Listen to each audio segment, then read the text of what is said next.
आज हमारे साथ जानी मानी डांसर और हरियाणा की आर्टिस्ट सपना चौधरी हैं, जिनसे आज हम कई मुद्दों पर बात करेंगे। लेकिन सबसे पहले सपना को उनके जन्मदिन पर बहुत बहुत बधाई।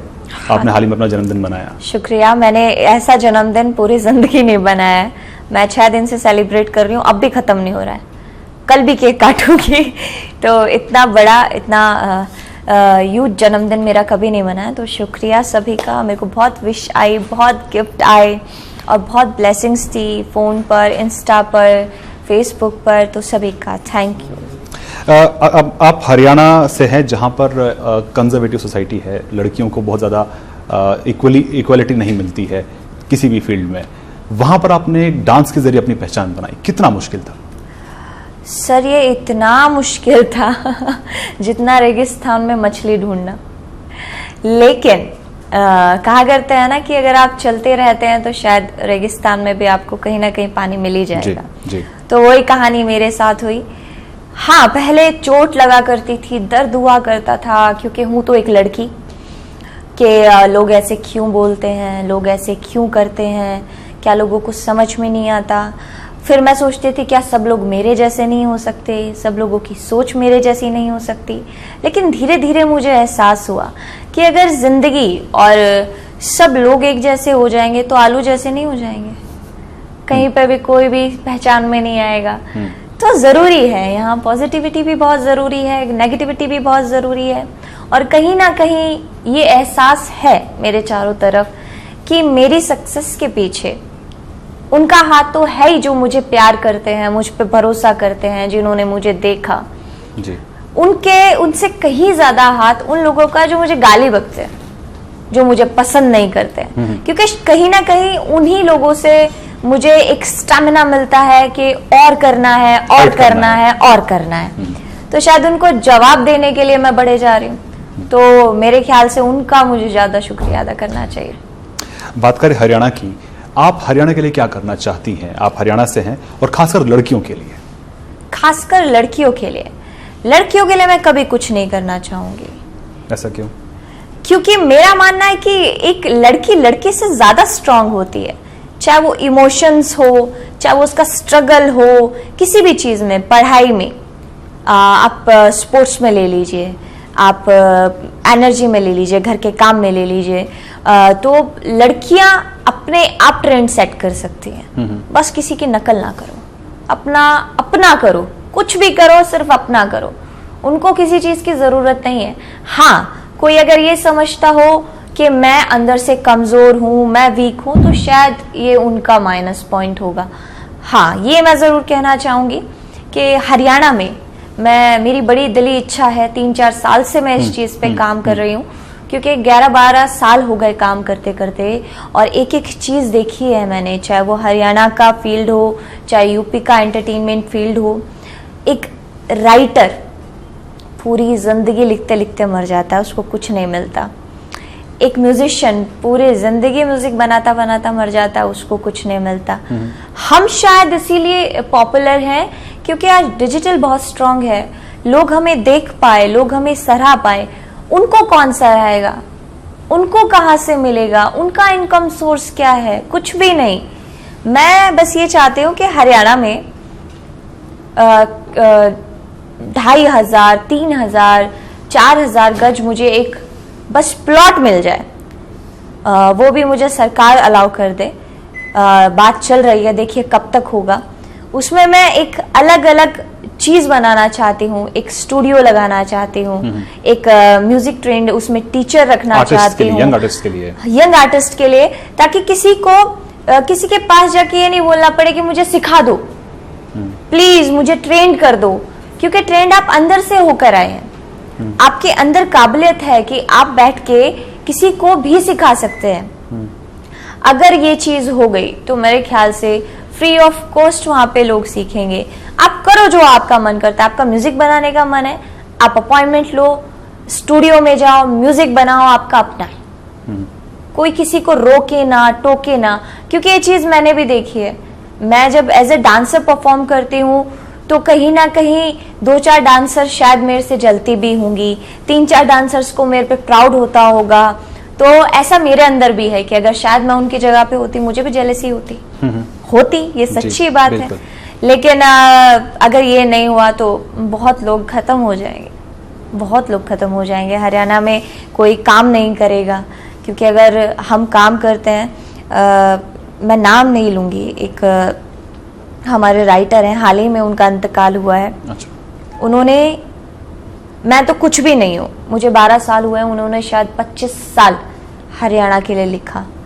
लेकिन जिस वक्त उनकी डेड बॉडी हमारे सामने थी, उनके घर वालों के पास 10,000 रुपए नहीं थे कि वो उनका अंतिम संस्कार कर दें। क्या मतलब, क्या हम इसलिए काम कर रहे हैं, इसलिए हम लिख रहे हैं, इसलिए हम गा रहे हैं? गाली तो मुझे पूरी लाइफ पढ़नी है, ये तो मैंने अपना दिमाग में बिठा लिया है। लेकिन उन गालियों का उपयोग कैसे करना है, शायद उसके ऊपर भी मैं ही काम कर सकती हूँ, कोई दूसरा नहीं कर सकता। तो अभी मैंने कर लिया है सेट कि हाँ, इसको इस तरीके से लेना है, इस चीज को इस तरीके से लेना है। आप जानती हैं आपके फैंस पाकिस्तान में भी हैं, कुछ हमारे मित्र हैं जो पाकिस्तान से हैं, उनसे जब बात होती है बॉलीवुड के बारे में जब बात होती है तो आपका जिक्र भी आता है। हाँ। अगर कभी मौका मिला तो क्या पाकिस्तान परफॉर्म करने के लिए जाएंगे? मैं नहीं जाऊंगी, मैं अपने हिंदुस्तान में बड़ी खुश हूँ। पर फैंस का तो कोई दायरा नहीं होता। नहीं, फैंस का कभी दायरा नहीं होता। मैं बड़ी शुक्रगुजार हूँ कि वो मुझे पसंद करते हैं, लेकिन मैं यहाँ बड़ी खुश हूँ। मैंने आज तक, मुझे फॉरेन से बहुत फोन कॉल्स आते हैं और बड़े शोज ऑफर हुए हैं, लेकिन मेरा ये है कि जब तक यहाँ का काम खत्म नहीं होता वहाँ जाना ही क्यों है, तो मैं जाती ही नहीं। पॉलिटिक्स में जाने का ख्याल क्यों आया आपको? पॉलिटिक्स में जाने का ख्याल क्यों आया, यह बड़ा अच्छा सवाल है। बिकॉज ऑफ माई इंडस्ट्री, मैं अपनी इंडस्ट्री के लिए कुछ करना चाहती हूँ, उन लोगों के लिए कुछ करना चाहती हूँ जिनकी आवाज़ शायद वहाँ तक नहीं पहुँच सकती। और मैं अपने आप को ये मानती हूँ कि शायद मैं एक ऐसी नींव हूँ जो जड़ भी देखती है और पेड़ का रुख भी, जिसको एक नीचे तबके के लोगों से भी प्यार है और वो उनको भी जानती है जो उनके लिए कुछ कर सकते हैं। तो अगर मैं एक जरिया हो सकती हूँ तो क्यों नहीं पॉलिटिक्स ज्वाइन करूँ, किस लिए नहीं करूँ? अगर उन लोगों को मेरी वजह से कुछ मिल जाएगा जिनकी उनको नीड है तो मैं हमेशा तैयार हूँ। तो ऐसे में आपने बीजेपी को ही क्यों चुना, कांग्रेस को क्यों नहीं? देखिए, बीजेपी की नीतियाँ, बीजेपी की पॉलिसी, बीजेपी के पास लोग हैं, बीजेपी के पास नरेंद्र मोदी जी हैं, हमारे पीएम, प्राइम मिनिस्टर, जिनको पॉलिसी पता है, जिनको पता है हमारा इंडिया ग्रो कैसे करेगा, उनको हर चीज का आभास है, एहसास है। कांग्रेस रेडी नहीं है डील करने के लिए हमारे नए इंडिया से, लेकिन उनको पता है हमें नया इंडिया डेवलप कैसे करना है, बस इसी वजह से। और अगर अच्छे के साथ आप जुड़ जाओ तो कोई बुराई नहीं है। चुनाव आने वाले हरियाणा में आप खट्टर सरकार के पिछले 5 साल को कैसे देखती हैं? मैं खट्टर सरकार के पिछले 5 सालों को इस तरीके से देखती हूँ कि बहुत सारी चीज़ें वहाँ बदली है, किसानों के लिए, महिलाओं के लिए।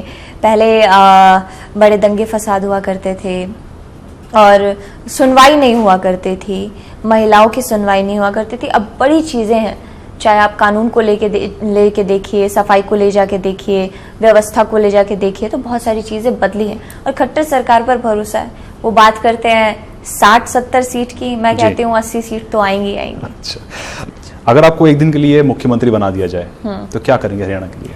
एक दिन के लिए मुख्यमंत्री बना दिया जाए तो मैं क्या करूंगी? एक दिन के लिए मुख्यमंत्री बना दिया जाए तो मैं जितनी भी गाय सड़क पर घूम रही है सबको अलाउ करूंगी कि जितनी भी गौशाला खाली पड़ी है उन गायों को गौशाला के अंदर रखा जाए। क्योंकि रात को 3-4 गांव ऐसे पड़ते हैं, यहाँ से दिल्ली बहादुरगढ़ से जो चंडीगढ़ हाईवे है, इन पे 3-4 गांव ऐसे पड़ते हैं कि पूरा दिन गाय का दूध निकालते हैं, लेकिन रात को उनको खुला छोड़ देते हैं चारा खाने के लिए कि बाहर से खा के आओ, जो कि शायद बहुत गंदी बात है, बहुत गलत बात है। पूरा दिन आप एक गाय का उपयोग करते हैं और रात को उसको फ्री छोड़ देते हैं, जिसकी वजह से वो गाय घूमते फिरते हाईवे पे आती हैं, उनको चोट लगती है, काफी गाय मर भी जाती हैं, लेकिन उनको कोई लेना देना ही नहीं है। गाय आए ना आए भाड़ में जाए। तो ये गलत बात है। तो मैं करूंगी, काम तो करूंगी। और कोई कदम उठाना चाहेंगी मुख्यमंत्री के तौर पर अगर आप बनती हैं? हाँ, बिल्कुल करना चाहूँगी। बहुत सारी चीज़ें हैं मन में, लेकिन अभी कहना नहीं चाहती। बहुत सारी चीज़ें हैं जो करनी चाहिए। और एक तो अपराध बिल्कुल हरियाणा में ख़त्म कर दूँगी। जो बदमाश बने फिरते हैं उनको थोड़ा कंट्रोल में लाना बहुत ज़रूरी है। और महिलाओं को मैं फ्री कर दूँगी। कहीं आपको आने जाने की छूट है, कोई आपको कुछ नहीं बोल सकता। सुरक्षा, महिला सुरक्षा। क्योंकि जो नॉर्थ इंडियन लड़कियां हैं वो बड़ी इमोशनल है, उनको आप पीट लो, शायद वो आपको वापस कुछ नहीं बोलेंगी, लेकिन अगर आपने उनको 3-4 गलत बातें बोल दी तो उनके दिमाग को लग जाती है, उनके दिल को लग जाती है और वो पूरी जिंदगी नहीं बोल पाती। तो मेरे ख्याल से बोलना, किसी के ऊपर शोषण करना आपका कोई अधिकार नहीं है। आप भी शायद उसी भगवान ने बनाओ जिन्हें हमें बनाया। हरियाणा में खाप पंचायत को लेकर आपके क्या विचार हैं? खाप पंचायत को लेकर क्या विचार है? मुझे लगता है कि कानून और खाप पंचायत दोनों एक जैसे ही हैं। जो हमारी सरकार है और खाप पंचायत एक जैसे ही है। बस फर्क इतना हो गया है, ये नई जनरेशन के लिए है, वो हमारी पुरानी जनरेशन है। वो भी कहीं ना कहीं आज भी ठीक है। ठीक है, बिल्कुल। और जो हमारा कानून है वो तो हमेशा ही अच्छा है, हमेशा ही ठीक है हमारे लिए। अपना जी, आप जहां भी जाते भीड़ इकट्ठी हो जाती है, तो क्या इस बार इस भीड़ को आप वोट में बदल पाएंगे भाजपा के? मैंने पहले भी बोला था कि मैं इस चीज से बिल्कुल एग्री नहीं करती कि आपका प्रोफेशन और आप एक इंसान के तौर पे एक जैसे हो सकते हो। ये जज करने का किसी को भी शायद कोई हक नहीं बनता कि मैं एक डांसर हूं तो मैं कैरेक्टरलेस हूं, मैं एक डांसर हूं दिन रात घूमती हूं तो मेरी कोई मर्यादा नहीं है। अगर मैं एक डांसर हूं दिन रात घूमती हूं तो मेरे घर में नियम नहीं है, कानून नहीं है, कायदे नहीं है, सब है।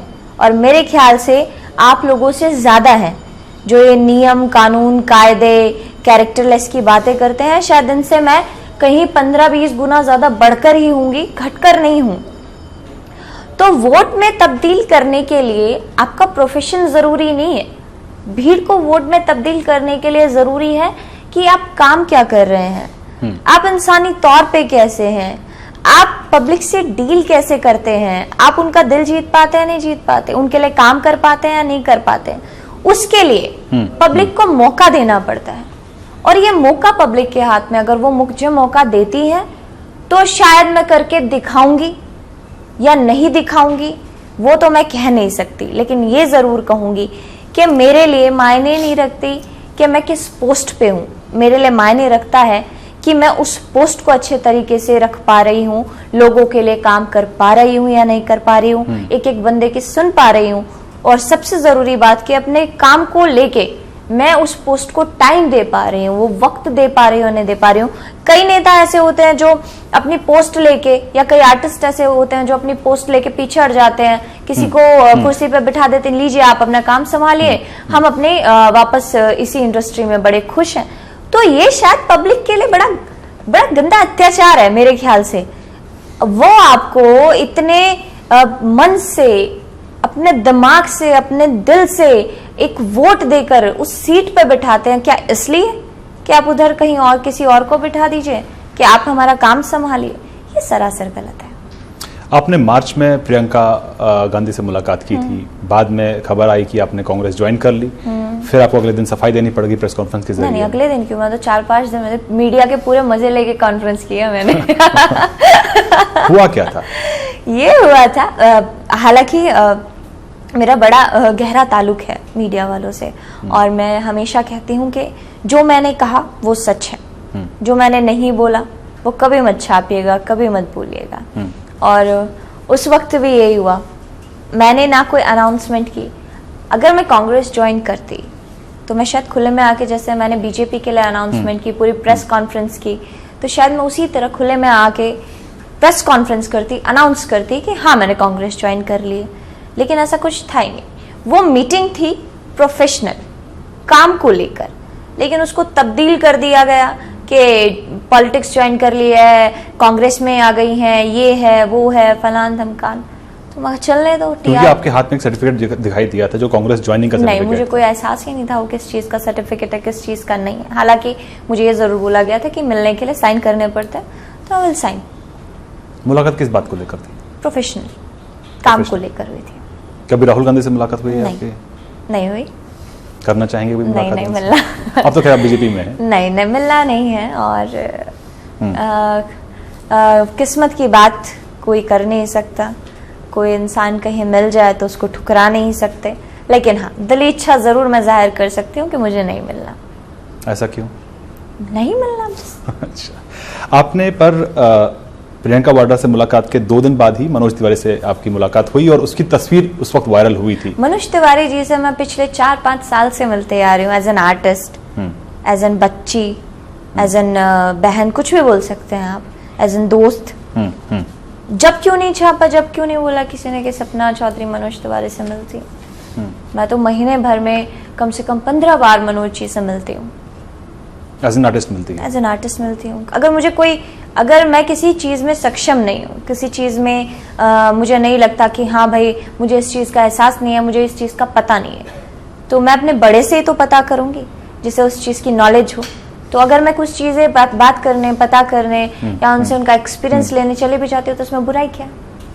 वहीं बात करें कि एक रागिनी के बोलों पर विवाद हो गया था, जिसके बाद आपके खिलाफ एफआईआर भी हो गई थी, सोशल मीडिया पे काफी ट्रोल भी आप हुई थी। वो आज भी चल रहा है। और आपने उसके बाद एक कदम उठाया, आपने सुसाइड करने की कोशिश की। आपको लगता है कि वो कदम गलत था? आज आप सोचती हो इस बारे में? मैं आज नहीं सोचती। मैं 6 दिन बाद होश में आई थी, 6, 7, 8।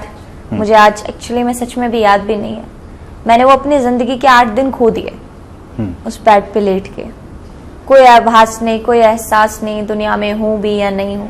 लेकिन वो 8 दिन खोने के बाद जब मैं उठी, मैंने अपनी माँ को देखा, अपने भाई को देखा, लोगों को देखा, फोन मेरे हाथ में आया, तो सच में बड़ा बुरा लगा। अपने आप पर गुस्सा आया कि ये क्या किया, मतलब क्या था। उस वक्त शायद ये एहसास नहीं था कि मैं बच गई, मैं वापस जिंदा हूँ। उस वक्त बस ये अंदर से गिल्ट थी कि बहुत गंदा था जो भी किया, ये अच्छा नहीं था। लेकिन ये किया किन लोगों की वजह से? सबने ये देखा कि सपना चौधरी ने सुसाइड अटेम्प्ट की, किसी ने ये नहीं देखा कि किन लोगों की वजह से की।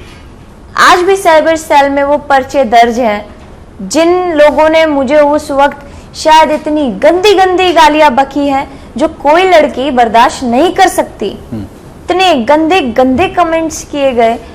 हाँ, ये आज मैं जरूर बोल सकती हूँ कि हिम्मत हो तो आज मेरे मुंह पे आके बोलो। आज सपना चौधरी इतनी हिम्मत रखती है कि तुम्हारा मुंह तोड़ सकती है। उस वक्त शायद मैं कमजोर थी, आज वो लोग कमजोर हैं। लेकिन वो कदम बड़ा गंदा था, बड़ा घटिया कदम था, लेकिन उससे मुझे कई तरीके की एक्सपीरियंस भी हुए हैं। मैं तो हमेशा ये कहूँगी कि ऐसा कभी मत कीजिएगा। आज भी उस कदम ने मुझे इतना कमज़ोर किया हुआ है कि आज भी मैं ठीक से खा पी नहीं सकती। मुझे पेट में आज भी अल्सर है। मतलब 2-2, 3-3 महीने हो जाते हैं कि मुझे लिक्विड डाइट ही करनी पड़ती है। तो बड़ा गंदा था वो जो भी था। ज़्यादातर मामलों में जो कलाकार होते हैं उनको राजनीति रास नहीं आती, बहुत कम लोग ही इसमें कामयाब हो पाते हैं। तो आपकी इस पे क्या राय है? आप कितना इसमें सक्सेस कर पाएंगे? राजनीति, कलाकारी, आपका कोई भी काम हो आपके लिए एक जैसा होना चाहिए। मैं ये नहीं मानती कि हर फील्ड में अच्छे इंसान नहीं होते, हर फील्ड में गंदे इंसान नहीं होते। दोनों चीज़ें बराबर मिलती हैं आपको, लेकिन ये आपके ऊपर डिपेंड है कि आप उसको कैसे टिकल करते हैं, कैसे लेके जाते हैं। अगर आप राजनीति को अच्छे तरीके से लोगे, अच्छा काम करके दोगे, तो मेरे ख्याल से कोई आपको बुरा नहीं बोलेगा, कोई आपको कुछ नहीं बोलेगा। तो अगर आप अच्छा काम करोगे तो आपको हर काम आभास भी होगा, रियलाइज भी होगा और आप उसको अच्छे से भी करोगे। स्टेज या राजनीति, दोनों में से किसी एक को चुनना पड़ा तो? हमेशा स्टेज। स्टेज क्यों? सिर्फ स्टेज क्यों? सिर्फ स्टेज क्यों? शायद ये सवाल नहीं बनता। मैं आपके सामने बैठी हूँ बिकॉज ऑफ स्टेज। आप मेरे सामने आए बिकॉज ऑफ स्टेज। मैं इतने लोगों से आज जुड़ी हुई हूँ बिकॉज ऑफ स्टेज। मैंने बॉलीवुड की जर्नी की बिकॉज ऑफ स्टेज। मैं इतने बड़े बड़े लोगों से मिली बिकॉज ऑफ स्टेज। मतलब आज मेरे पास इतनी बड़ी टीम है बिकॉज ऑफ स्टेज। आज मेरे पास ज्यादा नहीं कहूंगी, थोड़ा बहुत पैसा है बिकॉज ऑफ स्टेज, मेरे पास मेरे घर परिवार की खुशी है बिकॉज ऑफ स्टेज, मेरे पास इतने सारे फैंस हैं, इतने सारे चाहने वाले हैं बिकॉज ऑफ स्टेज, तो हमेशा स्टेज। तो आपका परफॉर्मेंस ज़्यादातर लोग जो यूट्यूब पे देखते हैं या लाइव शोज देखते हैं तो ज़्यादातर आपका डांस ही लोगों ने देखा होगा। मैं अपनी बात कर रहा हूँ, जो मैंने वीडियोस आपके देखे तो डांस के ही देखे, लेकिन आप एक बहुत अच्छी सिंगर भी हैं जो फोक सॉन्ग्स आप गाती हैं। हम अपने दर्शकों के लिए आपसे रिक्वेस्ट करना चाहेंगे कि आप उनके लिए थोड़ा सा गा के सुनाएं। इनकी भी बड़ी अच्छी, आजकल तो रिमिक्स का ज़माना हो गया जी, बड़ी सारी हमारी रागनियाँ जो रिमिक्स कर दी गई, और हमारे जितने भी बड़े तबके के लोग हैं, जो हमारा यूथ है, उन्होंने बड़ा अच्छा उसको सराहा भी क्योंकि रिमिक्स कर दिया। जी, जी, जी। लेकिन वो टाइम बड़ा अच्छा था जब एक सिर्फ बैंजू हुआ करता था और 4-5 मटके हुआ करते थे और उन्हीं पे गाया करते थे, और अगर आपने उन पे गा लिया तो आप किसी के हाथ में आने वाले बंदे नहीं हैं। ये सच है, वो आपको इतना अच्छा एक्सपीरियंस देती। ये जो रागनियाँ होती हैं ये हमारा बड़ा पुराना कल्चर है जो पता नहीं किस वक्त से चला आ रहा है, शायद उस वक्त से चला आ रहा है जब लड़कियां स्टेज पे होते भी नहीं थे, लड़का ही लड़की बनकर डांस किया करता था और बड़े बड़े सांग हुआ करते थे। लेकिन वो टाइम अपनी जगह था और आज का टाइम अपनी जगह है, दोनों टाइम अपनी अपनी जगह है। अगर मैं कुछ गाकर आपको सुनाऊंगी तो शायद वो सुनाऊंगी, किसी को समझ आएगा, किसी को नहीं आएगा, किसी को अच्छा लगेगा, किसी को लगेगा क्या गा रही है, लेकिन ये वो धरोहर है हरियाणा की जी, जी। जो हम कभी नहीं चाहेंगे कि लाइफ टाइम तक खत्म हो, कभी भी खत्म हो, क्योंकि ये सुकून है हमारे लिए।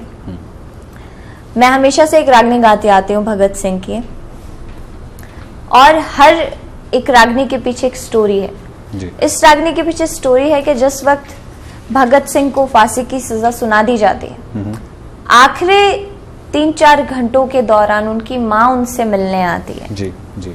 और हल्के से उनकी आंखों में आंसू दिखते हैं, तो उनकी माँ उन्हें समझाती है कि अगर आप यहाँ तक आ गए तो अब आगे जाने में कोई आपको आपत्ति नहीं होनी चाहिए। उनको स्ट्रांग बनाती है, उस स्ट्रांग करने के लिए ये रागनी लिखी थी जी। कि सो पड़े मुसीबत बेटा इस उम्र जवान में, भगत सिंह कदे जी घबरा जा तेरा बंद मकान में, हेर भगत सिंह कदे जी घबरा जा तेरा बंद मकान में।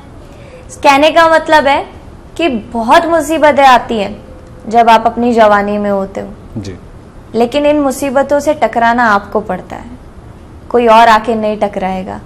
तो ये 4 दीवारी तुम्हें कमजोर ना कर दे, इस बात का एहसास हमेशा तुम्हें रहना चाहिए। आगे है, हिरे हिस्सा कोई गोरख धंधा बन दे, किला आजादी का तू चढ़ दे, मेरे जैसा कौन जन दे इस सपूत जहान में, भगत सिंह कदे जी घबरा जा तेरा बंद मकान में, भगत सिंह कदे जी घबरा जा तेरा बंद मकान में। अब इसका मतलब है कि अब तुझे आजादी लेके ही आनी है, और मैं ऐसी माँ हूं कि मेरे जैसा सपूत, मेरे जैसा पूत किसी के भी पास नहीं है, अब कोई पैदा भी नहीं कर सकता। तो जो इनकी स्टोरी है वो स्टोरी बड़ी इमोशनल हुआ करती थी, और ये शायद मैं बड़ी पागल टाइप की लड़की हूँ, मैं बड़ी इमोशनल टाइप की लड़की हूँ, तो शायद मैं ही समझ सकती हूँ, बाकी लोगों को लगता है क्या गा रही है। तो सबका अपना अपना थ्योरी होता है, लेकिन अब आपकी आवाज बहुत अच्छी है। हाँ ये मुझे पता है। कोई सुनता नहीं है पर ये भी मुझे पता है। परफॉर्मेंस ज्यादा देखना पसंद करते हैं, पर उनका अपना एंटरटेनमेंट का जरिया, अगर उनको लगता है कि ये उनके लिए एंटरटेनमेंट है तो क्यों नहीं, किस लिए नहीं। मुझे भी कभी कभी एंटरटेनमेंट करने का मन करता है, तो मैं भी अपने टीम वालों को बोलती हूँ चलो भी नाच के दिखा दो। अच्छा, मैं भी पूरी दुनिया के सामने नाचती, तुम मेरे सामने नाच दो, तो बड़ा अच्छा लगता है। हमसे बात करने के लिए बहुत बहुत शुक्रिया सपना। आप देखते रहिए न्यूज़ 18 नेटवर्क।